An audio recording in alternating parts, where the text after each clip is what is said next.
Hello guys, welcome to my blog.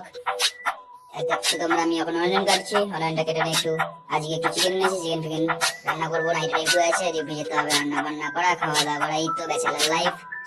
আর কি বলবো তোমাদেরকে, চলো অনিয়ন কাটা কমপ্লিট।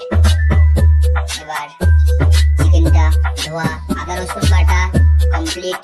এবার কড়াইয়ে আলু দিয়েছি, তেল গরম করে আলু ভাজা কমপ্লিট করব। তারপরে একদম দেখতে পাচ্ছ তোমরা, আলু ভাজা একদম লাল লাল কড়াইয়ে তেল গরম হয়ে গেছে। এবার অনিয়ন দিলাম। অনিয়নটা দেওয়ার পরে তো অনিয়নটাতে একটু নেড়ে চেড়ে নেবো। নেড়ে চেড়ে নেওয়ার পরে মানে মশলাটাকে একটু কষিয়ে নিতে হবে, বুঝতে পারলে? মশলাটা তো দেখছো কষানো হয়ে গেছে। মশলা কষানো হওয়ার পরে এরপরে মাংস দিতে হবে। মাংসটা কমপ্লিট। মাংসটা দেওয়ার পরে পুরো নেড়ে চেড়ে মাংসটাকে একটু ঢাকা দিয়ে দিতে হবে। এই দেখতে পারি ঢাকাটা দিয়ে দিলাম। দেখো চিকেন কষা আমার কমপ্লিট।